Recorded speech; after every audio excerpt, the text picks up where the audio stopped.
الأمين المتين الحنين الكريم الرؤوف الرحيم أما بعد فأعوذ بالله من الشيطان الرجيم بسم الله الرحمن الرحيم قال الله تبارك وتعالى في كلامه المجيد قل الحمد لله وسلام على عباده الذين اصطفى صدق الله مولانا العظيم ان الله وملائكته يصلون على النبي یا ایہا الذین آمنوا صلوا علیہ وسلموا تسلیما. محبت کے ساتھ درود و سلام پیش کریں. اللہم صلی علی سیدنا و مولانا محمد وعلی آل سیدنا و مولانا محمد مبارک وسلم علیہ. الصلاة والسلام علیک یا سیدی یا رسول اللہ وعلی آلک و اصحابک و ازواجک یا سیدی یا حبیب اللہ. نہایت واجب الاحترام معزز و محتشم علماء کرام، عشاقان مصطفیٰ، غلامان مصطفیٰ، محبان اولیاء، اللہ رب العزت کا کروڑہا مرتبہ احسان عظیم ہے جس کی پاک ذات کے فضل و کرم سے ہم سب لوگ اللہ کے ایک محبوب بندے کے آستانے پہ بیٹھ کے محبوب خدا کا ذکر کر رہے ہیں. یقیناً جتنی دیر ہم یہاں بیٹھیں گے صاحب مزار کی توجہات، فیوزات اور برکات ہمارے دامن کا حصہ بنے رہیں گے. ایک ہے کہ صرف محفل میلاد کرنا، اور آج دو نظارے مل رہے ہیں کہ سرکار کی محفل بھی ہے اور ولی کا سایہ بھی ہے. اللہ تعالیٰ جس محبوب بندے کے عرس میں ہم بیٹھے ہیں ان کی برکات ہم سب کی زندگی کا حصہ بنے.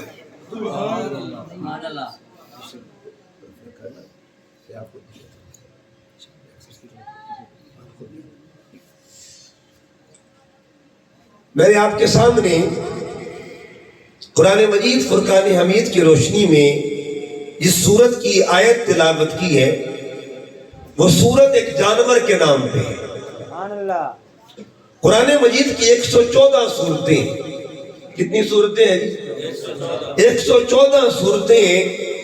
114 صورتوں میں صرف ایک صورت رب کے نام پہ ہے، صرف ایک صورت. باقی 113 صورتیں ہیں وہ اللہ کے مخلوق کے نام پہ. اور پھر کمال ہے صورتوں کی دو طرح کی ترتیب ہے.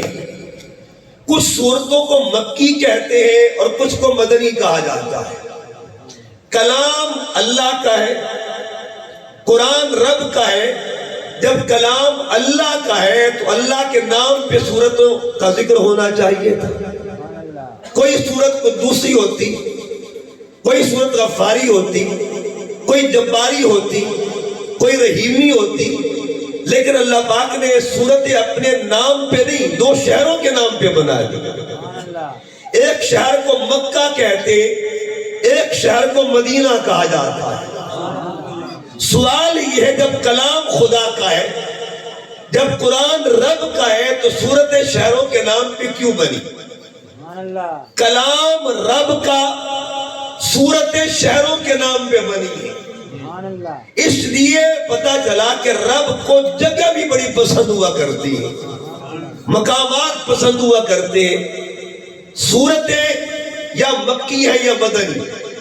کوئی آپ سے پوچھے کہ صورت مکی کیوں ہے یا صورت مدنی کیوں ہے تو ایک سادہ جواب ہے، جب تک رب کا محبوب مکے میں رہا تب تک قرآن مکی کہلاتا رہا تھا، اور جب محبوب خدا مدینے میں آ گیا تب سے قرآن مدنی بن گیا. اب سوال یہ ہے، ایک بڑا ٹیکنیکل سوال لیکن آسان مسئلہ حل کرتے ہیں کہ سوال یہ ہے کہ مکہ افضل ہے یا مدینہ افضل ہے؟ مکہ افضل ہے یا مدینہ افضل ہے؟ ایک سوال پیدا ہوتا ہے۔ تو اہل محبت نے ایک جواب دیا ہے کہ جب تک حضور علیہ السلام مکے میں تھے تب تک مکہ افضل تھا، اور جب سے سرکار مدینے میں آ گئے ہیں تب سے مدینہ افضل ہے۔ معاملہ جگہ کا نہیں ہے، معاملہ محبوب کا ہے، محبوب خدا کا معاملہ ہے۔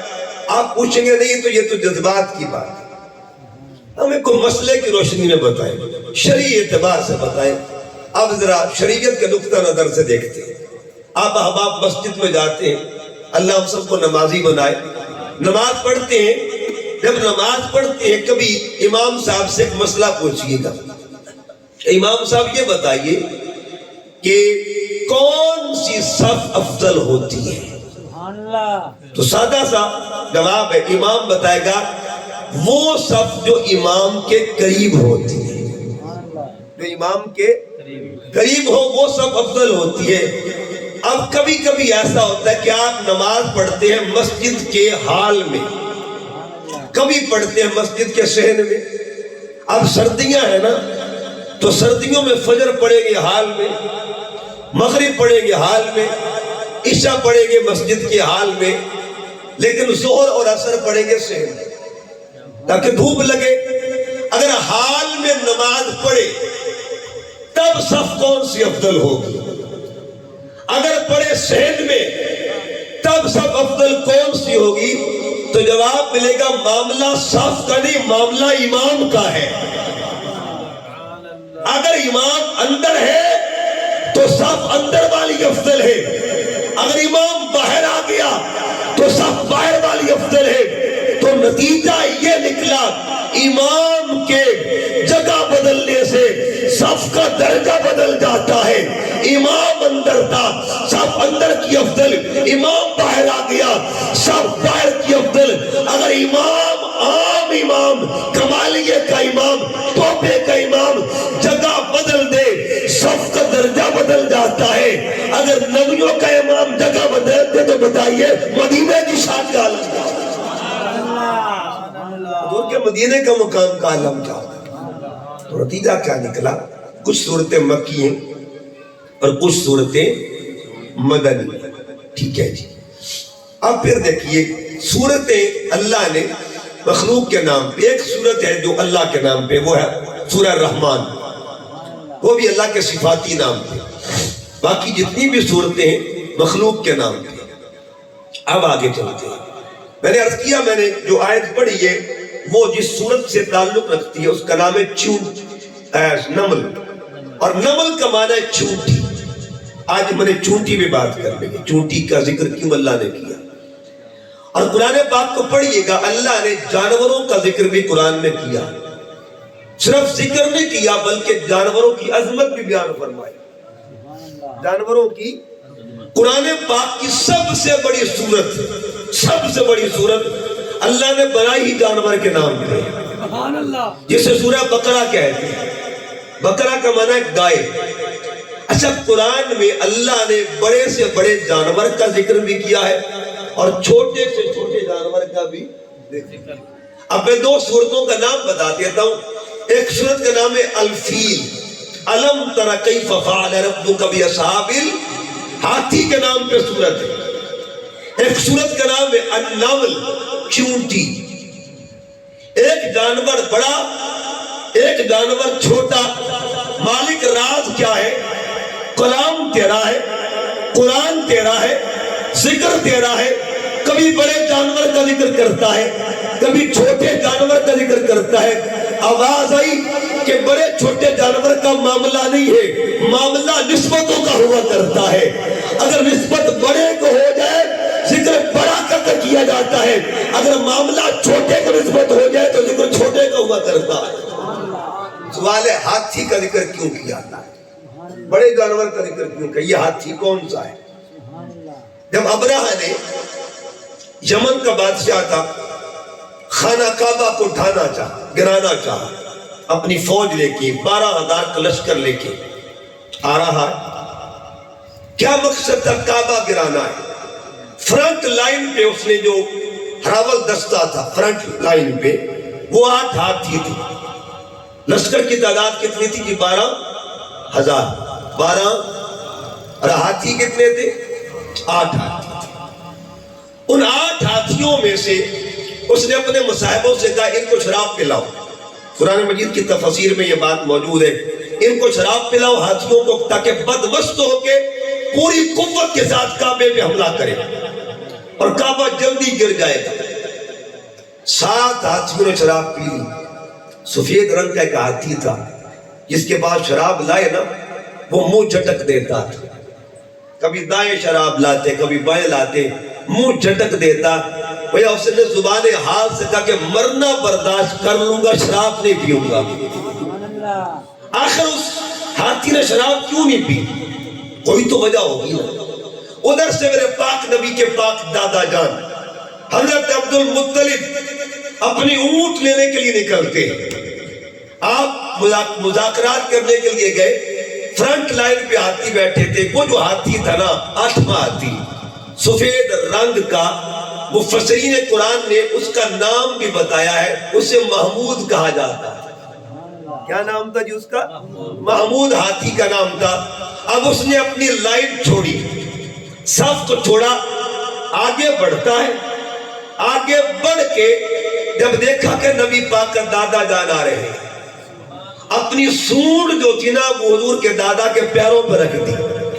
اب جو کلام ہاتھی نے کیا وہ کلام میں آپ کو سنانا چاہتا ہوں۔ آج تک تاریخ کی سیرت کی کتابوں میں کلام موجود ہے۔ اس ہاتھی نے کہا یا اللہ مجھے زبان دے، میں گال کرنا چاہتا تیرے محبوب، میں بات کرنا چاہتا ہوں تیرے محبوب کے دادا کے ساتھ۔ اب اس ہاتھی نے کیا کہا؟ اس نے کہا السلام علی النور الذی فی ظہرک یا عبد المطلب، اے عبد المطلب میں اس نور کو سلام پیش کرتا ہوں یہ تیری پشت میں چمک رہا ہے۔ اس کا مطلب یہ ہوا جانور ہو کر مصطفیٰ کی عظمت کو سلام پیش کرے، اللہ قیامت تک اس کا نام زندہ رکھا ہے۔ اچھا وہ تھے حضور علیہ السلام کی نسبت، اور یہ جو چونٹی ہے نا اس کو بھی نسبت ہے کسی کے ساتھ، اس کو نسبت سلیمان حاصل ہے۔ سلیمان پیغمبر سے نسبت ہوئی، اللہ پاک نے اس کا ذکر قیامت تک زندہ رکھا ہوا۔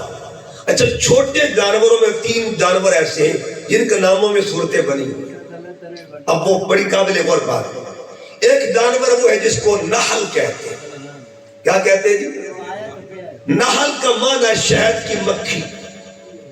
اب شہد کی مکھی کا تھوک ہم کھاتے ہیں، تھوکتی وہ ہے، چاٹتے ہمیں، اس کا لعاب جو ہے نا وہ ہم چاٹتے ہیں، اور اس کے لعاب میں رب نے شفا رکھی ہوئی ہے۔ اس کے لعاب میں اللہ نے قرآن پاک فیہ شفاء للناس فرمایا جو شہد ہے نا اس میں رب نے شفا رکھی ہے۔ اور شہد مکھی کا لعاب ہوتا ہے، مکھی کا لعاب ہوتا ہے۔ اللہ نے شہد کی مکھی کا ذکر کیا اور کیا فرمایا وَأَوْحَىٰ رَبُّكَ إِلَى النَّحْلِ، یہ بڑی کمال کی آیت میں غور کرے۔ اللہ فرماتا ہے ہم نے شہد کی مکھی کے دل میں بات ڈالی، یہ قرآن کی آیت، اللہ نے شہد کی مکھی کے دل میں بات ڈالی، اَنِتَّخِذِي مِنَ الْجِبَالِ بُيُوتًا، ایسا کر پہاڑوں پہ درختوں پہ اپنے گھر بنا۔ یہ شہد کی مکھی کو کمال کیوں ملا؟ اور بھی بڑی مکھیاں ہیں، اور بھی بڑی مکھیاں ہیں، مگر اس مکھی کو کمال کیوں ملا؟ حالانکہ حسین و جمیل مکھیاں بھی ہوتی ہیں، رنگ برنگی مکھیاں ہوتی ہیں، نئے نئے روپ میں مکھی ہوتی ہے، اس کی کمال کی وجہ کیا ہے؟ مولانا روم رحمۃ اللہ علیہ مثنوی شریف جنہوں نے لکھی، علامہ اقبال جن کو اپنا روحانی مرشد مانتے ہیں۔ کون؟ مولانا روم، جن کا مدار اٹلی میں ہے۔ روم کا پرانا نام اٹلی ہے، نیا نام اٹلی ہے اور پرانا نام روم تھا۔ وہاں پہ بیٹھے ہوئے مولانا روم پڑھا رہے تھے، اوپر سے ایک درویش آ گیا، ہاتھ میں لاٹھی، بابا جی آ گئے. نام تھا شاہ شمس تبریز. یہ ملتان والے نہیں ہیں، ملتان والے اور ہیں اور وہ شاہ شمس اور ہیں. یہ شاہ شمس ملتان والے تبریز ہیں، کے بعد پہ آتے ہیں، تبریز. اور وہ ہے تبریز. تبریز اور ایک تبریز. ملتان والے کو تبریز نہیں کہتے، ان کو تبریز کہتے ہیں. وہ تبریز بیٹھے مولانا روم تالاب کا کنارہ ہے، پڑھا رہے شاگردوں کو. اوپر سے شاہ شمس آگے، ہاتھ میں چھوٹی ہے لاٹھی ہے. شاہ شمس نے پوچھا، کتابوں کی طرف اشارہ کیا کہ مولانا صاحب کی چیز یہ کیا ہے؟ فارسی میں سوال کیا، ای چیز مولوی صاحب ایک کڑی ہے. جواب ملا، ای علمس کہ تو نہ دانن. بابا اپنا کام کر، یہ وہ علم ہے جس کو تو نہیں جانتا. اچھا یہ بات ہے. آپ نے کتابیں لی اور تالاب میں پھینک دی. کہ بابا ظلم کر دیا، غضب کر دیا، تو نے میرا علم ضائع کر دیا. کہا جس کا علم کتابوں تک محدود ہوتا ہے نا وہ ضائع ہو جاتا ہے، اور جس کا علم کتابوں سے بڑھ کے نگاہوں تک آ جائے وہ علم کبھی ضائع ہوتا ہی نہیں. نگاہوں تک آ جائے. اچھا بابا جی نے کہا مولانا صاحب پریشان نہیں ہونا. تالاب میں اتر گئے. آج وہ تالاب ابھی بھی موجود ہے، اس وقت بھی وہ تالاب موجود ہے. اچھا اترے، ایک ایک کتاب باہر نکالتے ہیں اور جھاڑا ایسے، اندر سے مٹی اڑتی دکھائی دی. مولوی صاحب حیران، ہکا بکا. اب وہ سوال مولانا صاحب نے کیا کہ بابا جی یہ چیز ایک ڈش ہے، یہ کیا چیز ہے؟ اب جواب دیا شاہ شمس نے، مولانا صاحب ای علم کہ تو نہ دانت، یہ وہ علم جس کو تو جانتا ہی نہیں ہے. اس لیے تو مولانا روم نے کہا، مولوی ہرگز نہ شد مولائے روم تا غلام شمس تبریزی نہ شد. جب تک مولوی مولانا روم جو ہے، مولانا روم شمس تبریز کا غلام نہیں بنتا تب تک مولوی رہتا ہے. مولانا کب بنتا ہے؟ جب کسی درویش کے دروازے پہ آ جاتا ہے. ایک دو باتیں اور کر دو تاکہ بات پختہ ہو جائے. آپ نے نام سنو کا بہلول دانا کا. بہلول دانا، یہ بہلول کون تھے؟ بہلول دانا ان کا دور جو تھا. اور دوسرا نام آپ نے سنا کا امام اعظم ابو حنیفہ رضی اللہ تعالیٰ عنہ. بہت بڑی نام، بڑی شخصیت. دین کو امام اعظم ابو حنیفہ پڑھاتے تھے شاگردوں کو. رات ہوتی نا بہلول کے پاس جاتے تھے. بہلول کے پاس شاگردوں نے پوچھا، حضور اتنے بڑے عالم، اتنے بڑے فقیہ، اتنے بڑے محدث، بابے کے پاس کیا لینے جاتے؟ وہ بابا بہلول کے پاس کیا لینے جاتے؟ سنو جواب کیا دیا امام اعظم نے. فرمایا جو میں دن کو پڑھاتا ہوں بہلول رات کو دکھاتا ہے. بہلول پردے اٹھا دیتا ہے. اس کا مطلب یہ ہوا جو علم حجاب میں رہتا ہے، رات جاتا ہوں بہلول کے پاس، بہلول پردے اٹھا کے دیدار کروا دیا کرتا ہے، پردے اٹھا دیتا ہے. ایک نام آپ نے اور سنا گا، امام احمد بن حنبل. کون امام احمد بن حنبل؟ اپنے وقت کے وہ محدث اور وہ فقیہ جن کو 10 لاکھ حدیثیں زبانی یاد تھی. کتنی حدیثیں؟ 10 لاکھ. کیا کمال کی میموری ہوگی ان کی، زبانی یاد تھی. لیکن جب رات ہوتی نا تو یہ بھی کسی جگہ چلے جاتے تھے. شاگردوں کو کہتے بس اپنا کام کرو، میں جانتا میں کدھر. شاگرد پوچھتے حضور کدھر جا رہے ہیں؟ بس میرا اپنا کام. جاتے کدھر تھے؟ ننگے پاؤں والا ایک درویش رہتا تھا جس کا نام تھا بشر حافی. اس کے پاس جاتے اور بیٹھے رہتے، دن کو پڑھاتے، رات کو بشر حافی کے پاس جاتے. شاگردوں نے ان سے بھی پوچھا، سرکار کیا لینے جاتے؟ اتنے بڑے عالم. وہ بابا ننگے پاؤں والا روز پھرتا ہے، آپ اس کے پاس کیا لینے جاتے؟ سنیے امام احمد بن حنبل نے جواب کیا دیا. فرمایا شریعت کو میں بہتر جانتا ہوں لیکن شریعت والے کو وہ بہتر جانتا ہے. اب سنیے وہ کون بشر حافی تھا. ایک دن امام احمد بن حنبل بیٹھے، ایک مائی آ گئی مسئلہ پوچھنے کے لیے. عورت آ گئی، آپ نگاہ نیچی کر کے بیٹھے، بی بی آگے مسئلہ پوچھنے. امام احمد بن حنبل نظر نیچی ہے، عرض کیا حضور ایک مسئلہ پوچھنے آئی، فرمایا پوچھو کیا مسئلہ؟ بی بی جلدی کر۔ اس نے کہا یہ سرکار میں رات کو چھت پر بیٹھی چرخہ کاٹ رہی تھی، عباسی دور تھا، سلطنت عباسیہ عروج پہ تھا، ہارون الرشید، امین الرشید، مامون الرشید، ان کا دور تھا یہ۔ کہتے رات کو چرخہ کاٹ رہی تھی، بادشاہ کا جلوس گزرا، ان کے ہاتھوں میں مشعلیں تھی، لمبی لمبی مشعلیں جو تھی، بزرگ جانتے ہیں پچھلے دور میں بڑی لمبی مشعلیں ہوا کرتی تھی۔ مشعلیں گزری اور اوپر تک مشعلیں تھی، اب ان کی روشنیاں چھت پہ آئی، مشعلوں کی روشنیاں۔ اب سوال سنیے گا، بی بی نے سوال کیا کیا؟ حضور مشعلوں کی روشنی چھت پہ آئی، اس روشنی میں نے چرخہ کاٹا۔ سوال یہ ہے پرائی روشنی میں آئے، پرائی روشنی میں جو سوت میں نے کاٹا ہے وہ سوت مجھ پر حلال ہے یا حرام ہے؟ اتنا سوال کیا، امام احمد بن حنبل کی چیخیں نکل جاتی ہیں، دھائیں مار مار کے روتے ہیں۔ کبھی بھی مسئلہ بعد میں بتاؤں گا، مسئلہ پہلے یہ بتا، ننگے پاؤں والے درویش کی بہن تو نہیں ہے تو کہیں؟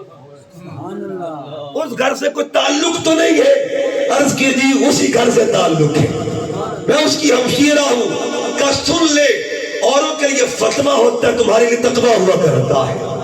جہاں فتویٰ کی منزل جو ہے مکمل ہو جائے، آگے جس کا آغاز ہوتا ہے اسے تقویٰ کہا جاتا ہے۔ بڑے بڑے لوگ، بات دور نہ نکل جائے، بات دور نہ نکل جائے، یہ نسبتوں کا معاملہ ہوتا ہے۔ تو عرض کرنے کا مقصد یہ ہے، اللہ پاک نے قرآن مجید میں جانوروں کا ذکر کیا، مولانا روم کی بات ہو رہی تھی اور بات ہو رہی تھی شہد کی مکھی۔ شہد کی مکھی کیا ہے؟ اس کو مقام ملا قرآن پاک میں ذکر، عظمت، کوئی تو وجہ ہوگی نا، اور امت مصطفیٰ کے لیے ایک فکر، ایک پیغام ہے۔ مولانا روم لکھتے ہیں ایک دن سرکار اپنے صحابہ کے ساتھ ایک سفر پہ تھے، راستے میں صحابہ کرام نے کہا آقا بھوک لگی ہے لیکن کھانے کے لیے کچھ نہیں، سبحان اللہ، کھانے کے لیے۔ اب یہ سرکار بیٹھے تھے، ایک شہد کی مکھی آ گئی وہاں اور آ کے حضور کا طواف کرنے لگ جاتی، چکر لگاتی ہے۔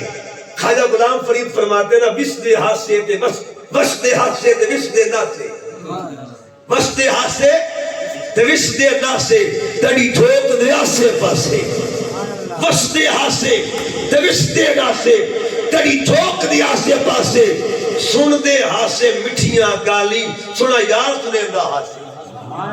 اچھا وہ مکھی طواف کر رہی آ کے، تو صحابہ کرام قریب ہوئے، اڑانا چاہا، دور کرنا چاہا، آقا نے فرمایا نہیں، اس کو روکو نہیں، یہ مجھ سے باتیں کر رہی ہے، یہ مجھ سے کلام کر رہی ہے۔ آقا کیا کلام کر رہی ہے؟ آقا فرماتے ہی کہتی ہے کہ سرکار میں نے سنا ہے آپ کے غلاموں کے پاس کھانا نہیں ہے، ہم نے کچھ شہد تیار کیا ہے، مکھیوں نے مل کے کچھ شہد تیار کیا ہے، کسی ایک غلام کو کہہ دے ہمارے ساتھ آ جائے، آ کے شہد لے لے۔ میرے پاک نبی نے مولا علی کو آواز دی، علی چلو بھی اس کے ساتھ ساتھ۔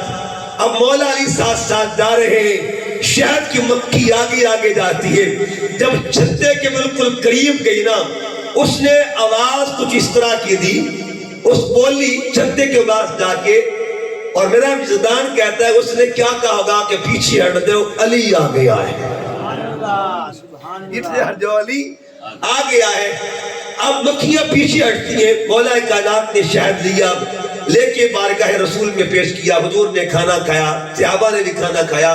کھانے کے بعد پھر ایک مرتبہ وہ مکھی آ گئی، عرض کی آقا اب کیا کرنے آئی؟ فرمایا پہلے اپنی مرضی سے آئی تھی، اب میں نے خود اس کو بلایا اور اس سے یہ پوچھا مکھی بتا شہد کو میٹھا کیسے کرتے ہو؟ کوئی راز، کوئی ذریعہ، کوئی بہانہ؟ عرض کی آقا ہم ساری مکھیاں مل کے جاتی ہیں باہر اور پھولوں کا رس لے کے آتے، کڑوے پھول بھی ہوتے ہیں، پھیکے بھی ہوتے ہیں، میٹھے بھی ہوتے ہیں، ساری لا کے جمع کرتے ہیں۔ جب جمع کرتی ہے نا، ہماری جو سردار ہوتی ہے اس کو عربی میں یاسوب کہتے ہیں۔ یاسوب جو مکھی ہماری ملکہ جو ہوتی ہے وہ آرڈر کرتی ہے، حکم دیتی ہے، اے شہد کو اکٹھا کرنے والوں، اے رس کو اکٹھا کرنے والوں، اگر چاہتی ہو یہ میٹھا ہو جائے، اس کو میٹھا کرنے کے لیے ایک ورد کرنا پڑے گا, ایک وظیفہ پڑھنا پڑے گا, اور اس وظیفے کو درود محمد مصطفیٰ کہا جاتا ہے. اس کا مطلب یہ ہوا جو مکی ہو کے درود پاک پڑھے اللہ اس کا نام مٹنے دیتا نہیں ہے, قیامت تک کے لیے اللہ نام زندہ رکھے. ایک سورت اور بھی ہے جس سورت کا نام ہے عنکبوت. عنکبوت کہتے ہیں مکڑی کو. کس کو کہتے ہیں جی؟ یہ نوکریاں بڑی کام آتی ہیں, نسبتیں بڑی کام آتی. کون سی مکڑی ہے یہ؟ مکڑیاں بڑی ہوگی لیکن کوئی نسبت تو ہوگی نا مکڑی کا. جب سرکار حضرت ابوبکر صدیق رضی اللہ عنہ کے ساتھ ہجرت کی رات جاتے ہیں نا غار ثور میں, تو مکڑی نے جالا بن لی. اب یہاں ایک بڑی پیاری بات, اہل علم نے یہاں ایک بحث کی. اہل علم نے بحث کی ہے. ایک بحث یہ ہے کہ مکڑی نے جالا کب بنایا. ایک طبقہ یہ کہتا ہے پہلے حضور گئے جالا پھر بنایا. اگلی بات سنیے, ایک نے کہا نہیں, جالا پہلے بنا ہوا تھا حضور بعد میں گئے. اب سوال یہ کہ جالا بنا رہا اور حضور کراس کر گئے, جالا ٹوٹا کیوں نہیں؟ ٹوٹا کیوں نہیں ہے؟ اہل علم نے یہاں جواب دیا. آپ دیکھیے نا, اینک جس کے پاس نظر کی اینک ہوتی ہے, تو بتائیے اینک جب بندہ پہنتا ہے, یہ جو آنکھ کا نور ہے یہ اینک سے کراس کرتا کہ نہیں کرتا؟ نور پار ہوتا کہ نہیں ہوتا؟ عام بندے کا نور پار ہو جاتا ہے, اینک سے پار. اینک رکتی نہیں ہے, نور پار جاتا ہے. شیشہ کبھی ٹوٹا ہے؟ عام بندے کا نور گزرے, شیشہ نہیں ٹوٹا, نور محمد گزرے گا تو جالا کیسے ٹوٹے گا؟ جالا کیسے ٹوٹے گا؟ اب سوال ہے, چلو سرکار تو دیکھیے نا, ایک کثافت ہوتی ہے, نظافت ہوتی ہے, یہ ساری چیزیں یہ ٹیکنیکل اصطلاحات ہوتی ہیں, لیکن سوال ہے کہ ابوبکر صدیق تو ساتھ تھے نا. چلو سرکار گزرے, حضور تو نور تھے. ابوبکر صدیق یاد رکھیے گا, سرکار جس پہاڑ پر پیر رکھ دینا وہ پہاڑ جبل نور بن جاتا ہے, جبل نور بن جاتا ہے. اور جس کے کندھوں پہ پورا وجود محمد سوار ہو اسے ابوبکر صدیق کہا جاتا ہے. رنگ تو چڑھ گیا ہوگا نا, فیض تو ملا ہوگا نا. اب ایک جانور اور جس کو چونٹی کہتے ہیں. اچھا چونٹی کیا ہے؟ چونٹی کا ذکر قرآن پاک میں ہوا. اللہ پاک نے ذکر کیسے کیا؟ ایک ہی صورت ہے جس کا نام چونٹی ہے, نمل ہے, نون میم لام نمل. قرآن پاک میں ہے کہ چونٹی نے اپنی ساتھیوں سے کہا, اپنی ساتھیوں سے کہا, ملکہ جو چونٹی کے ملکہ, اس کا نام تھا طاغیہ. کیا نام تھا جی؟ طاغیہ اس کا نام تھا, جس نے اعلان کیا. اچھا اعلان کیا چونٹی نے. آپ کو کمال کی بات بتاؤں, چونٹی کی زبان نہیں ہوتی. آج کی جو میڈیکل سائنس ہے نا, اس نے ریسرچ کی ہے, چونٹی کی زبان نہیں ہوتی. جب زبان نہیں چونٹی تو چونٹی کلام کیسے کرتی؟ سوال تو بنتا ہے نا. آپ کہتے چونٹی کی زبان نہیں, اور قرآن نے کہا چونٹی کلام کرتی ہے. ہم آپ کی بات مانیں یا قرآن کی بات مانیں؟ اب ذرا آئیے چونٹی کی خصوصیات چند بتا دوں. چونٹی میں یہ جو پھیپھڑے بھی نہیں ہوتے, بغیر پھیپھڑوں کے اس کا کام چلتا. اب پھیپھڑے نہیں ہوتے وجود چونٹی کے وجود کے اندر. اچھا جب وجود میں پھیپھڑے نہیں ہوتے تو چلتا کام کیسے؟ چھوٹا سا جانور ہے, اس کا کام چلتا کیسے ہے؟ تو میڈیکل سائنس جو کہتی ہے کہ اس کے اندر کچھ سوراخ ہوتے ہیں, بالکل باریک سوراخ, ان کے ذریعے سے یہ سانس لیتی ہے. اس کی زبان نہیں ہوتی. کوئی بھی آج تک بڑے سے بڑی جتنی لیبارٹریز ہیں, مائکروسکوپ تک استعمال کیا گیا, بڑے سے بڑے دوربین خوردبین استعمال کی گئی, لیکن اس کی زبان کسی کو ملی نہیں. اب سائنس کہتی کہ یہ جو اپنی ٹانگیں ہے نا, اس کی 6 ٹانگیں ہوتی ہیں. چونٹی کی کتنی ٹانگیں ہوتی ہیں؟ ہر ٹانگ میں 3 جوڑ بھی ہوتے ہیں. یہ ٹانگ کو جو رگڑتی ہے, اس رگڑ سے ایک آواز پیدا ہوتی ہے, وہ اس کی آواز کہلاتی ہے. یہ وائبریشن جو ہوتی ہے ٹانگوں کے رگڑنے سے وہ اس کی وائس ہوتی ہے، وائس آف آرٹ جس کو کہتے ہیں سائنس کی زبان میں۔ اب چونٹی نے کلام کیا، سلیمان پیغمبر 3 میل دور کھڑے ہوئے، پیغمبر 3 میل دور، آج تک سائنس چونٹی کی بات نہیں سن سکی، آج تک سائنس چونٹی کا کلام نہیں سن سکی۔ سائنس نے ہاتھ کھڑے کر دیے، سائنس نے گھٹنے ٹیک دیے، سائنس نے سرنڈر کر دیا، سائنس نے ہتھیار پھینک دیے، مگر صدیوں پہلے اللہ کا پیغمبر کلام بھی سن رہا ہے اور سن کر مسکرا بھی رہا ہے۔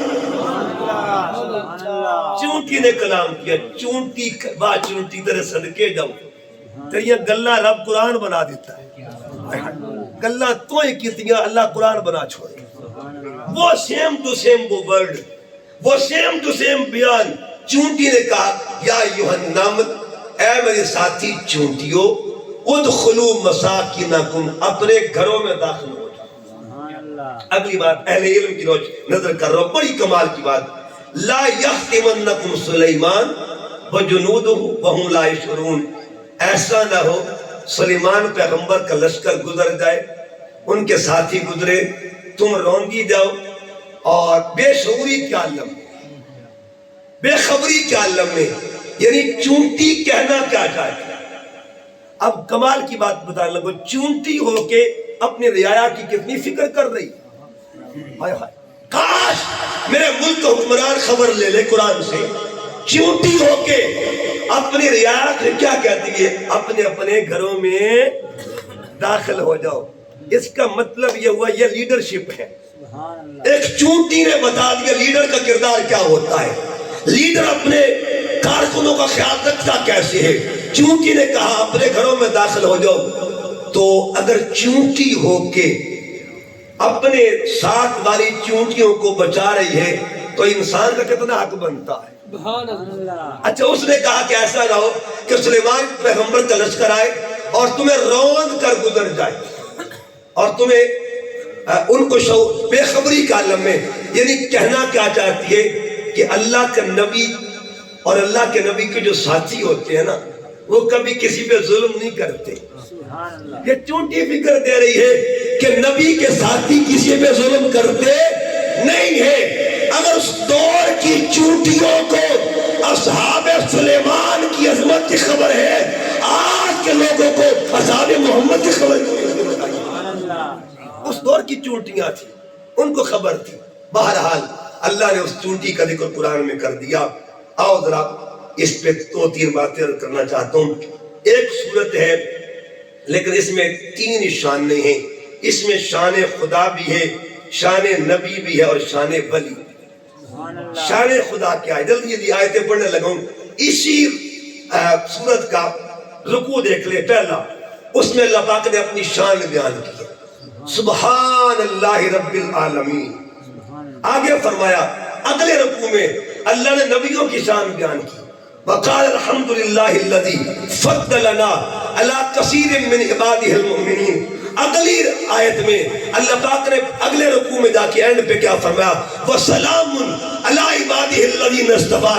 ایک سورت ہے، نام اس کا نمل ہے اور نمل میں حرف 3 ہے، ایک صورت میں ذکر 3 ہے، اسی صورت میں ذکر خدا بھی ہے، اسی صورت میں ذکر نبی بھی ہے، اسی صورت میں ذکر اولیاء بھی ہے۔ صورت نے پیغام دیا قیامت تک کے لیے ذکر خدا بھی ہوتا رہے گا، ذکر انبیاء بھی ہوتا رہے گا، ذکر اولیاء بھی ہوتا رہے گا۔ اچھا پھر دیکھیے گا، علم 3 طرح کا علم اس صورت میں، کتنی طرح کا علم؟ ایک علم خدا کا، ایک علم نبی کا، ایک علم ولی کا۔ میں قرآن شریف لے کے بیٹھا ہوں تاکہ باہر سے بات ہی نہ ہو، آج ساری گل ایک کو صورت جو ہو جائے۔ ایک صورت میں 3 باتیں ہیں، اس صورت میں اللہ نے اپنے علم کا ذکر کیا، اسی صورت میں اللہ پاک نے اپنے نبی کے علم کا ذکر کیا۔ یہ پہلا صفحہ ہے اس صورت کا۔ اللہ فرماتا ہے حکیم علیم، اللہ علم والا ہے، اللہ سب سے بڑا علم والا ہے۔ ساتھ ہی اگلے رکوع میں اللہ نے فرمایا قرآن مجید میں وَعُلِّمْنَا مَنْطِقَ الطَّيْرِ، ہم نے کسی کو علم سکھایا بھی ہے۔ علم سکھایا بھی ہے. آگے اگلے رکوع میں ایک بندہ وہ بھی تھا وہ جو تخت لینے لا کے دینے والا تھا, اس نے یہاں پہ ذکر ہے کہ قال الذی عندہ علم من الکتاب, ایک صورت ہے اور پیغام دے رہی ہے. علم خدا کی شان بھی ہے, اللہ تعالیٰ اپنے نبی کو بھی عطا کرتا ہے اور ولی کو بھی عطا فرمایا کرتا ہے. اچھا, عرش کس کو کہتے ہیں؟ عرش, عرش کا ایک معنی تخت بھی ہوتا ہے. کیا معنی جی؟ عرش کا معنی کیا ہے جی؟ تخت بھی ہے. اللہ فرماتا ہے الرحمن علی العرش استوى, اللہ اپنی شان کے مطابق عرش پہ جلوہ فروز, تو اس کی شان ہے, ہماری عقل سے ماورا. اچھا, ایک ہی صورت ہے اور اس میں 3 عرشوں کا ذکر ہوا ہے. ایک تخت خدا کا, ایک تخت نبی کا, ایک تخت ولی منگوا رہا ہے. ایک صورت ہے ایک تخت خدا کا, اللہ فرماتا ہے رب العرش العظیم, اللہ کے تخت کو عرش عظیم کہا جاتا ہے. آگے تخت کس کے پاس تھا؟ وہ تخت پر سفر کون کرتا تھا؟ ہوا میں کون چلتا تھا؟ ایک وہ ہستی تھی جو تخت پر سفر کرتی تھی, اس ہستی کو سلیمان پیغمبر کہا جاتا ہے. اور ایک تخت اور بھی تھا جو اللہ کا ولی منگواتا ہے. اچھا, ایک صورت میں اور تخت کیا تھا؟ حضرت سلیمان نے اپنی قوم سے کہا, درباریوں سے کہا, یا ایھا الملأ, اے درباریوں, ایکم یاتینی بعرشھا, کون ہے جو ملکہ بلقیس کا تخت لائے گا؟ عرش کا ذکر کیا, بعرشھا, اس کا عرش کون لائے گا؟ قبل ان یاتونی مسلمین, اس کے مسلمان ہونے سے پہلے. قال عفریت من الجن, ایک جن کھڑا ہوا, اس نے کہا سوڑیا میں لے کے ہم سے. جن سے پوچھا کتنی دیر میں؟ کہ قبل ان تقوم من مقامک, تھوڑا دربار جدو تک لگی ہے نا ختم ہون تو پہلے تخت آ جاسی. یعنی ایک حد بیان کر دی. اور آگے ایک بات اس نے کی, انی علیہ لقوی امین, کہ میں قوی بھی ہوں اور امین. یعنی اپنی وڈیائی نال بیان کر دی تھی. اللہ دے ولی وڈیائی بیان نہیں کی تھی. یہ قرآن پڑھ کے سنا رہا ہوں. اس جن نے کہا مجھے طاقت ہے, میرے پاس قوت ہے, کہا نہیں یہ لمبا ٹائم ہے, اس سے پہلے تخت آنا چاہیے. اب سنیے قرآن کیا کہتا ہے. قرآن پاک فرماتا ہے قال الذی, ایک اور بولا, عندہ علم من الکتاب, جس کے پاس زبور کا کچھ علم تھا, زبور کا کچھ علم تھا. اس نے کہا حضور انا آتی کا بہی, میں لے کے آؤں گا. بھئی تو کتنی دیر میں لائے گا؟ قرآن پڑھنا چاہتا ہوں. اس ولی نے کہا قبل ان یرتد الیک طرف, اوپر والی پلک نچلی پلک سے بعد میں لگے گی, تخت پہلے آ جائے گا. اچھا, تخت پڑا کہاں پہ تھا؟ یمن کا کیپیٹل تھا, سبا جس کو کہتے ہیں, سبا دارالحکومت تھا. وہاں پہ ملکہ بلقیس کا تخت لگا تھا, اور تخت کوئی اوپن گراؤنڈ میں نہیں تھا, تہ خانوں میں تخت تھا. پیغمبر نے اپنی قوم کے ولی سے کہا, ولی نے تخت منگوایا. کتنی دیر میں آیا؟ پلک جب کی بعد میں تخت آ گیا, پہلے 3600 کلومیٹر کا فاصلہ. اب جب یہ تخت آ گیا نا, اگلی بات سنیے. حضرت سلیمان کہتے تخت منگوایا کیسے؟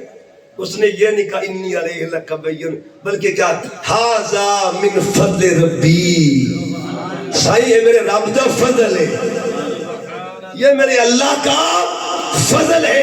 اس کا مطلب یہ ہوا ولی وہ ہوتا ہے جو اپنی ذات کی نفی کر دیتا ہے, اپنے نفس کی نفی کر دیتا ہے, اپنی ذات کو ختم کر دیتا ہے, اپنی میں کو ختم کر دیتا ہے, اور کہتا کیا ہے کہ میں کچھ نہیں ہوں, جو بھی کرتا ہے میرا خدا کرتا ہے. اللہ پاک نے اس ولی کو مقام بخشا. اچھا, اب سوال ہے کہ وہ ولی تخت لا کیسے؟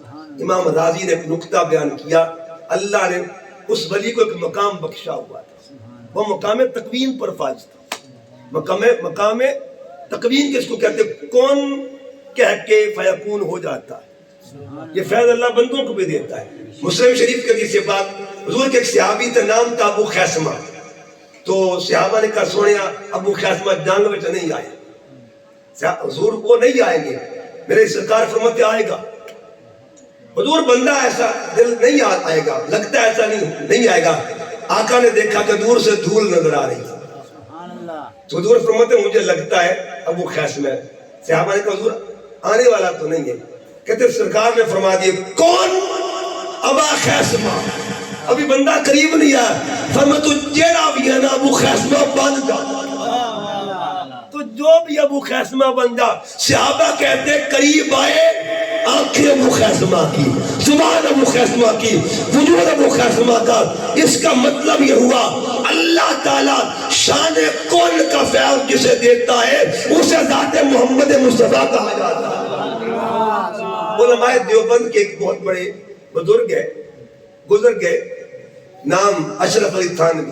ان کی کتاب جمال الاولیاء, اس میں ایک واقعہ لکھتے ہیں. جمال الاولیاء واقعہ لکھتے ہیں کہ حضور علیہ السلام کی امت کا ایک ولی تھا, اس کا نام تھا محمد شربینی. محمد شربینی نام تھا. اس کے پاس ایک ڈنڈا تھا. کیا تھا جی؟ عصا تھا, ڈنڈا تھا. وہ روز کہتے ڈنڈے سے او ڈنڈیا بندہ بن جا. مولانا اشرف علی تھانوی صاحب نے یہ بات لکھی ہے, ڈنڈا بندہ بن جاتا. حضرت موسیٰ علیہ السلام کا ڈنڈا بھی یہی کام کرتا تھا نا. تو یہ اللہ فیض دیتا ہے, نبیوں کے کمالات کا ولیوں کو فیض دیتا ہے.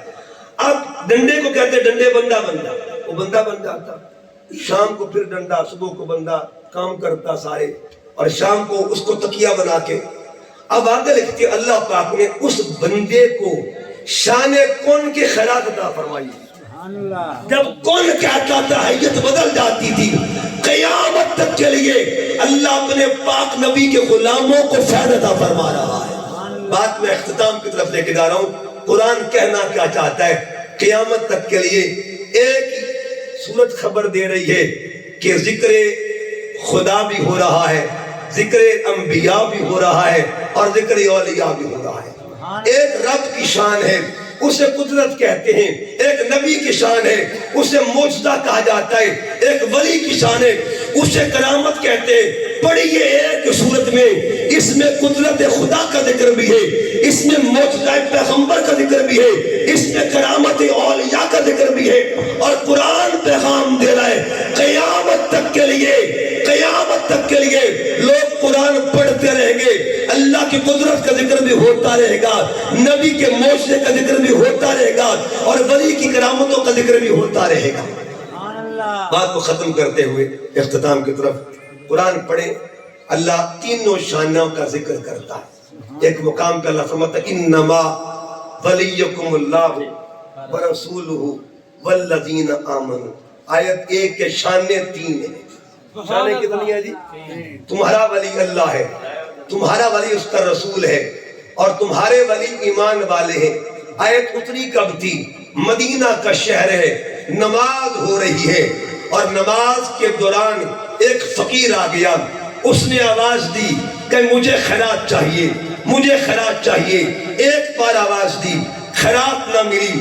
دوسری بار آواز دی, خیرات نہ ملی. تیسری بار آواز دی, خیرات نہ ملی.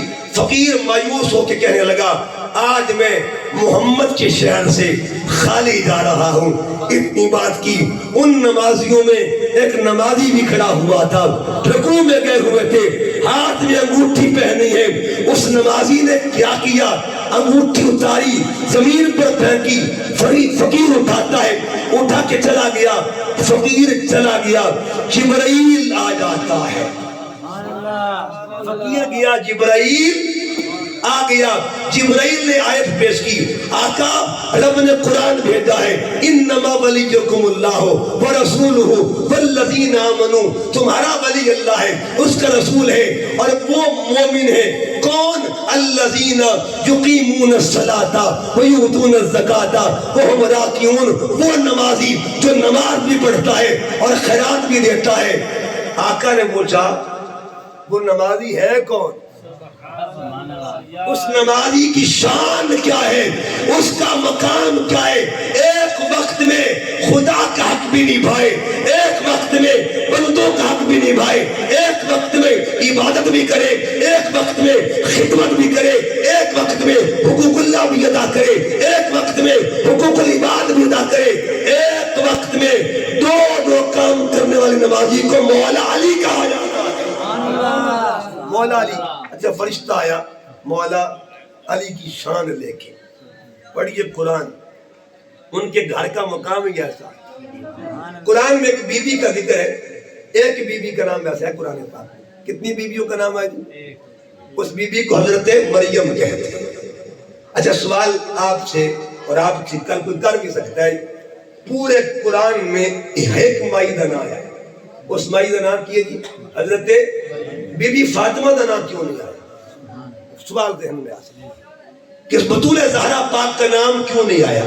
مریم بی بی کا نام آیا ہے، حالانکہ درجہ بی بی زہرا کا، شان بی بی زہرا کی، رتبہ بطول زہرا کا، مقام مخدومہ کائنات کا، قرآن میں بی بی فاطمہ کا نام کیوں نہیں آیا؟ مریم بی بی کا نام آیا ہے۔ جواب یاد کر لے، جس کا نام قرآن میں آئے، میں نے کیا بولا ہے جی؟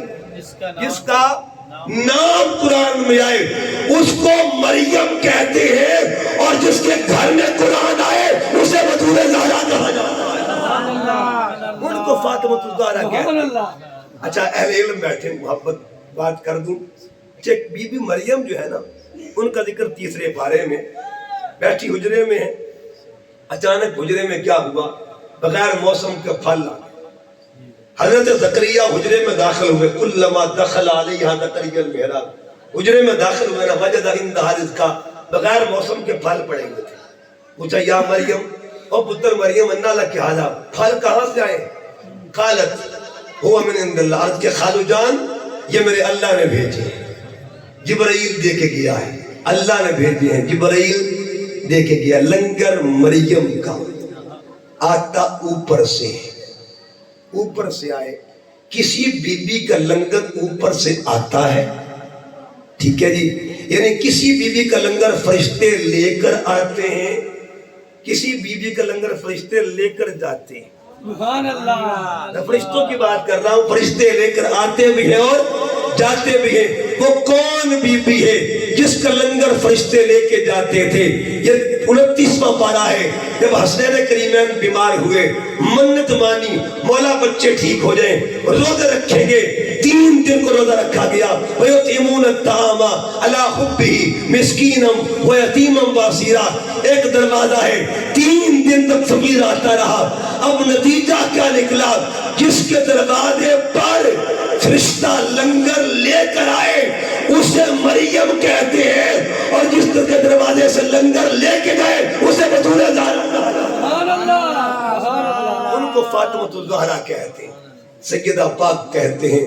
تو بات یہ ہے، اللہ پاک قیامت کے دن میں 3 اعلان کرے گا۔ کتنے اعلان کرے گا؟ 3 اعلان کرے گا۔ ایک اعلان اللہ کے لیے، ایک اعلان رسول کے لیے، ایک تیسرا اعلان بھی ہوگا، یعنی جہاں توحید کا ذکر، وہاں رسالت کا، وہاں ولایت کا ذکر بھی ہوگا۔ اور وہ تیسرا اعلان کس ہستی کے لیے ہوگا؟ پہلا اعلان ہوگا لمن الملک اليوم للہ الواحد القہار، اپنی ذات کے لیے اعلان کرے گا۔ دوسرا اعلان ہوگا اجلس یا محمد ھذا المقام المحمود، اے محمد کرسی پر بیٹھئے، اسے مقام محمود کہا جاتا ہے۔ اور تیسرا اعلان کیا ہوگا؟ محشر کے دن لوگوں یاد رکھنا ہماری محفلوں میں ذکر زہرا کیوں ہوتا ہے، قیامت کے دن میں محفل لگے گی، محفل سجے گی، کل کائنات جمع ہوگی، اعلان ہوگا یا اہل محشر، اے محشر والو قدو ابصارکم، اپنی نظریں جھکا لو، وَنَكِّسُوا رُؤُوسَكُمْ، اپنے سر نیچے کر لو۔ مولا راز کیا ہے؟ آواز ہے کہ حتیٰ تمر فاطمہ بنت محمد، محمد کی بیٹی زہرا گزرنے والی۔ اس کا مطلب یاد رکھیے گا، یہ 3 محبتیں، جہاں توحید کا ذکر ہو، جہاں رسالت کا ذکر ہو، وہاں ولایت کا ذکر لازمی ہوا کرتا ہے۔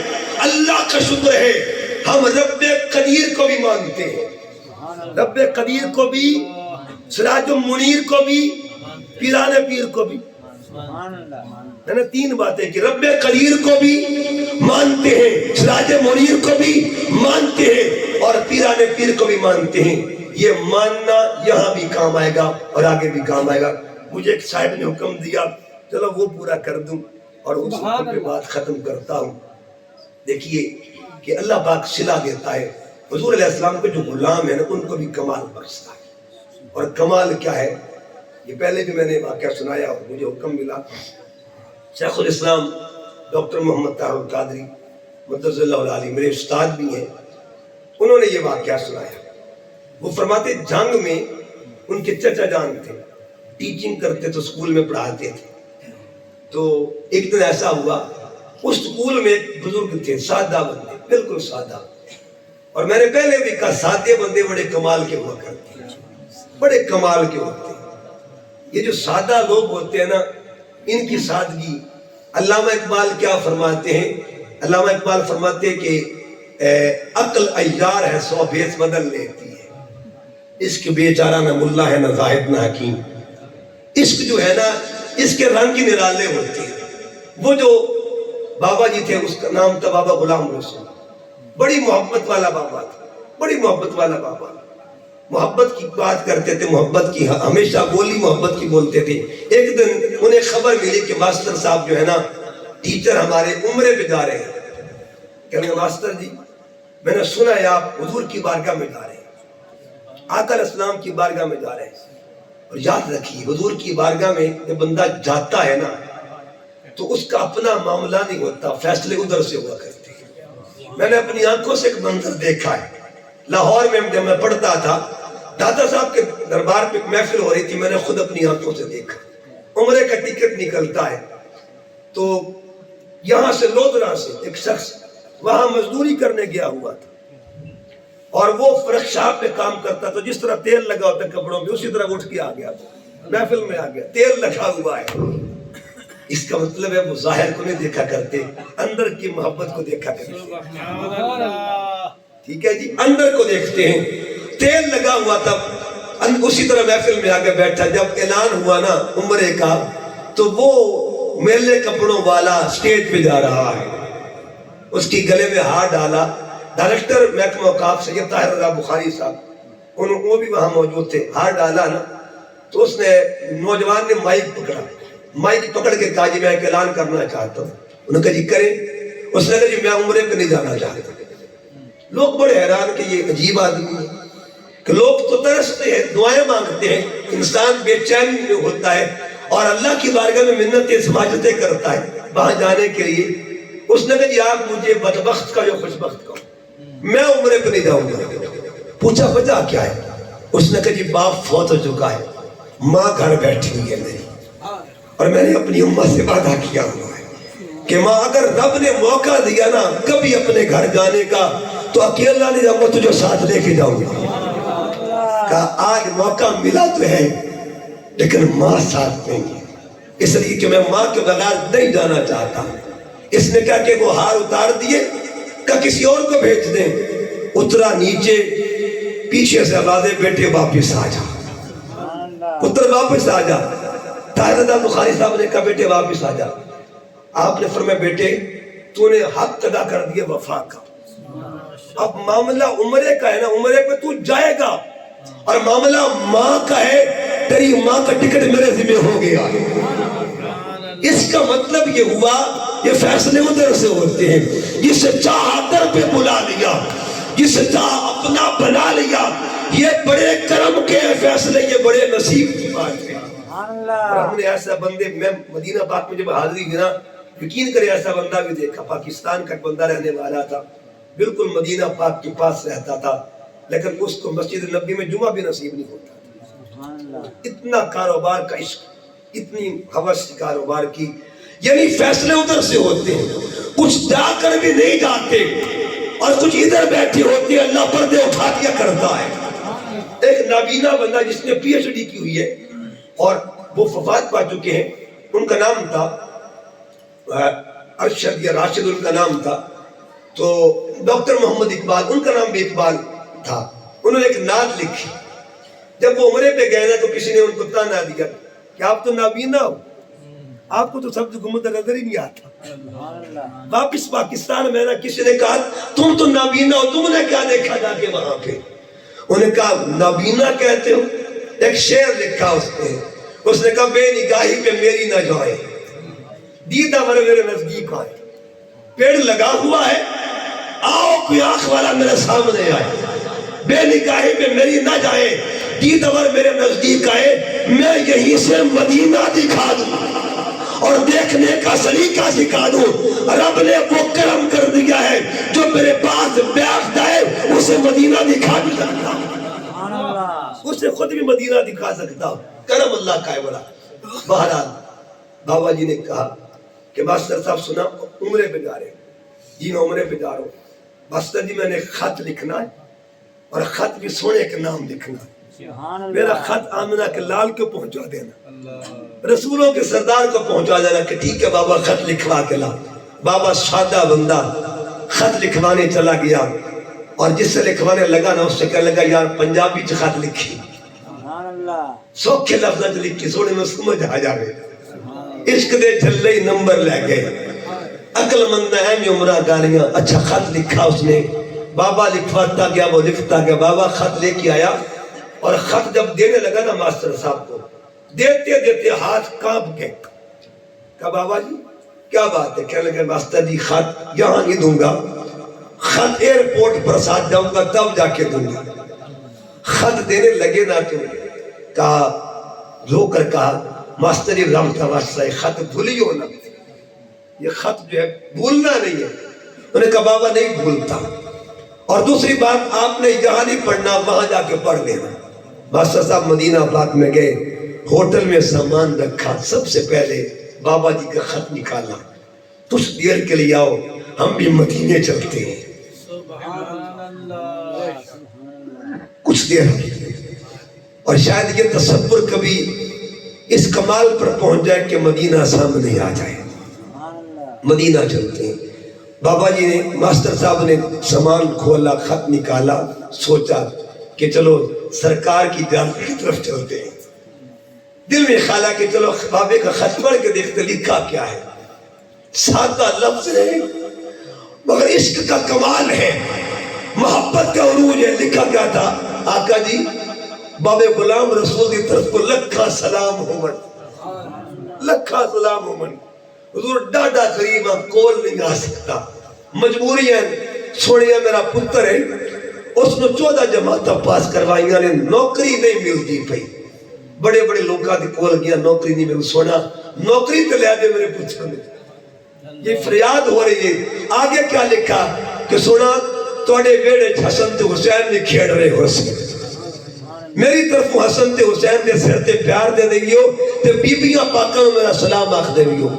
ماسٹر صاحب کہتے ہیں میں خط پڑھتا گیا اور میری دھاڑیں نکل رہی تھی، خط میں وہ درد تھا، خط میں وہ کیفیت عشق تھی، خط پڑھتے پڑھتے میں حضور کی جالی کے پاس چلا گیا، جالی سامنے ہے اور میں نے خط لکھ رکھا وہاں پہ، خط رکھ کے میں نے اتنی بات عرض کی، سوڑیا یہ خط لے کے آ گیا ہوں، آپ جانے اور بابا غلام رسول کہتے میں نے آنکھ بند کی اور درود و سلام پڑھنے لگ گیا، ابھی 5 منٹ گزرے تھے، جب آنکھ کھولی میں نے، کہتے میں حیران ہو گیا، وہ خط جو 5 منٹ پہلے رکھا تھا وہ خط وہاں سے غائب ہو چکا تھا۔ واپس ہوٹل میں آیا پریشان تھا، میں نے دوستوں سے کہا بابا جی کا خط گم ہو گیا ہے۔ ایک دوست نے کہا نہیں خط گم نہیں ہوا، خط سونے کے پاس پہنچ گیا ہے، منزل پر پہنچ گیا۔ ماسٹر صاحب کہتے ہیں میں نے وہ ڈیٹ لکھ لی، وہ وقت لکھ لیا، وہ ساری چیزیں لکھ لی۔ جب لکھ لیا نا تو لکھنے کے بعد میں نے جیب میں رکھ لیا، واپس پاکستان میں آیا، لوگ مجھے مبارکبادیاں دینے کے لیے آ رہے تھے۔ ایک دن گزرا، دوسرا دن گزرا، تیسرے دن دروازے پہ دستک ہوتی ہے، میرا پتر باہر جاتا ہے اور واپس آ کے مجھے کہا ابو جی جلدی اٹھیے، کہا بھائی بیٹا خیر تو ہے، باہر اب بابا غلام رسول ملنے کے لیے آیا آپ کو۔ ماسٹر صاحب کہتے کہ میں اپنے غلام رسول کا نام سنا، مجھے مدینہ یاد آ گیا، میں دوڑ کے جاتا ہوں، جوتا نہیں پہنا، دروازے پہ بابا غلام رسول کھڑا ہے، ہاتھ میں پھولوں کا ہار ہے، مٹھائی کا ڈبہ ہے اور جوان پتر ساتھ کھڑا ہوا ہے اور ساتھ کہہ رہا ہے کہ بابا جی، ماسٹر صاحب کو کہتے ماسٹر جی تھوڑی مہربانی، جدن تو تسے سونے نو خط دیتا نا میرا کام ہو گیا ہے، کام ہو گیا ہے۔ لوگوں کام ہوتے ہیں۔ یہ 2006 کی بات، میں آپ سب کو ایک پیغام دینے لگا ہوں، اس کو دل کی تختی پہ لکھنا ہے۔ 2006 کی بات ہے، ایک بابا جی جن کے پاس روزہ رسول کی چابیاں ہوتی تھی، میں نے الحمدللہ ان کے ساتھ روزہ افطار بھی کیا، وہاں مدینہ پاک میں ان کے ساتھ افطاری کی ہے۔ سید شیخ ہاشم الشیبی یہ لاہور میں آئے تھے شیخ الاسلام کی دعوت پر، انہوں نے ایک بات کی اور وہ بات میں آپ سب کو کہنا چاہتا ہوں۔ کہتے جب میں پاکستان آ رہا تھا نا، وہ بابا جی جن کے پاس حضور کے روزے کی چابیاں ہیں، یعنی سرکار کی جو قبر مبارک اصل کچی قبر ہے، وہ 17 سیڑھیاں بندہ نیچے جائے تب قبر نیچے آتی ہے، اوپر وہ قبر وہ تو ایک تعویذ ہے نا، نیچے قبر ہے، اور بابا جی وہاں تک جاتے تھے جہاں کچی قبر سرکار کی ہے۔ اس قبر کے مٹی اس وقت پاکستان میں جس بندے کے پاس موجود ہے، اس شخصیت کو ڈاکٹر دارالقادری کہا جاتا ہے۔ ان کے پاس وہ مٹی بھی موجود ہے، وہ تحفے میں ملی تھی۔ نیچے جو جاتے تھے وہ آئے پاکستان میں، انہوں نے ایک بات کی، وہ بات آخری میرے جملے جو کہ تختی پہ لکھے، انہوں نے کہا جب میں پاکستان آ رہا تھا نا، ایک رات پہلے رسول خدا میرے خواب میں آئے تھے، نبیوں کے سردار میرے خواب میں آئے، اور خواب میں آ کے انہوں نے ایک پیغام دیا، شیخ ہاشم پاکستان جا رہے ہو نا؟ جی آقا پاکستان میں۔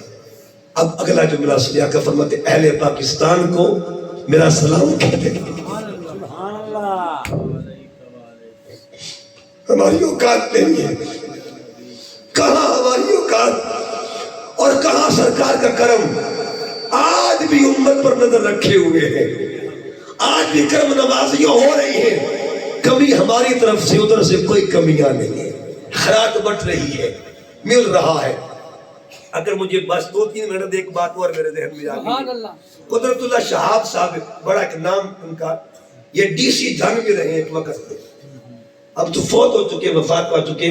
قدرت اللہ شہاب صاحب یہ 1918 میں پیدا ہوئے تھے، اور بڑا لمبا عرصہ یعنی اوائل دور میں پاکستان کے اندر بھی ان کو بڑے بڑے منصب ملے، بڑے بڑے مناصب ملے ان کو۔ وہ کہتے ہیں میں وزٹ پہ تھا، سرکاری وزٹ پہ تھا، اور سرکاری وزٹ پہ جب میں گیا تو میں کسی گاؤں سے گزرا، جمعہ کا ٹائم ہو گیا، میں نے کہا چلو جمعہ یہاں پڑھ لیتے۔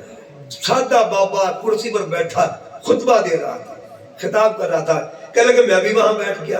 اب کسی کو پتہ نہیں کرتا کہ بہت بڑا افسر بیٹھا ہوا ہے، پہلے صاحب پہ بیٹھا ہوا تھا، وہ بابا جی خطاب کر رہے تھے، کبھی کوئی واقعہ، کبھی کوئی واقعہ، کبھی کوئی واقعہ، کہتے میں سن رہا تھا۔ بات کرتے کرتے اس بابے نے بات کہہ دی، شہاب نامہ کتاب ہے ان کی، اس میں یہ واقعہ موجود ہے۔ بات کرتے کرتے ایک بات کی تھی، اس نے کہا، بابا جی نے کہا اگر کسی بندے کا کام نہ بن رہا ہو، کسی بندے کا کام نہ بن رہا ہو، ایک وسیلہ پیش کر دے، کام کبھی رکے گا ہی نہیں، کام کبھی رکے گا نہیں، کام کبھی رکے گا نہیں۔ اتنی بات ہوئی نا، کہتے کہ وسیلہ کیا ہے؟ اب وہ سادہ بندہ بابا کہتا ہے کہ وسیلہ کیا ہے؟ کہ کوئی بھی کام نہ ہونا، ایک وسیلہ پیش کرو، اس وسیلے کو وسیلہ بطول زہرا کہا جاتا ہے۔ کہتے میں حیران ہو گیا، میرے دل کو بات لگی، میرے دل ہی دل میں نے وسیلہ پیش کر دیا۔ اے سیدہ پاک اپنے بابا سے سفارش کر دیں اگر مجھے اسم اعظم نصیب ہو جائے، اسم اعظم مل جائے۔ بس یہ دل میں خیال کیا۔ اب ان کی فیملی کے کچھ لوگ جرمن میں رہتے تھے، اور کچھ لوگ جب وہاں ماحول ایسا تھا انگریزوں میں رہنے لگ گئے، اور وہ رنگ چڑھ گیا۔ ایک کزن تھی جن کو اسلام نصیب ہوا، کلمہ پڑھا انہوں نے، جب اسلام نصیب ہوا نا تو اب وہ کلمہ پڑھ کے مسلمان ہوئی، جرمن کی رہنے والی تھی۔ اس نے خط لکھا قدرت اللہ شہاب کے نام، خط پہنچا قدرت اللہ شہاب کے بعد جب خط پہنچانا 6 مہینے گزر چکے تھے اس معاملے کو، وہ معاملے کو 6 مہینے کے بعد خط پہنچا، خط کھولا، اندر لکھا کیا تھا؟ قدرت اللہ شہاب بھائی رات مجھے خواب میں نا سیدہ زہرا پاک کا دیدار نصیب ہوا ہے، اور سیدہ پاک نے فرمایا قدرت اللہ شہاب سے کہہ دینا ہم نے بابا سے سفارش کر دی ہے، اس کا کام ہو جائے گا، کام ہو جائے گا۔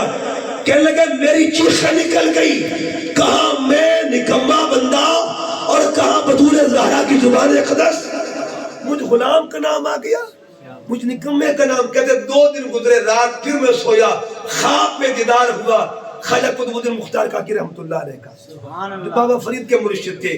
کہنے لگے قدرت اللہ اٹھ، تجھے اسم اعظم دینے کے لیے آئے ہیں، اٹھ جا، اسم اعظم دینے کے لیے آئے ہیں۔ کہ حضور میں کہاں اور آپ کی ذات کہاں؟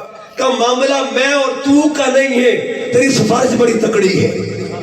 جو نے تو سفارش پیش کی ہے نا، ہمیں مالکوں کا حکم ملا، ہم نوکری کرنے کے لیے آئے ہیں۔ آج بھی کرم نوازی ہوتی ہے، کسی کو کوئی کام نہ ہونا، میرا ایمان ہے سرکار کی لاڈلی کا واسطہ پیش کرے اللہ کام کر دیتا ہے۔ یہ وظیفہ ہے، عمل ہے، اس کو پلے باندھ لیں۔ اللہ پاک اس گھرانے کا واسطہ، اس پاکیزہ ہستی کے صدقہ، جتنے بھی احباب بیٹھے ہیں اگر کوئی پریشان ہے، اللہ مخدوم کائنات کے صدقے پریشانی دور فرمائے، حضور کی آل کے صدقہ، حضور کے پیاروں کے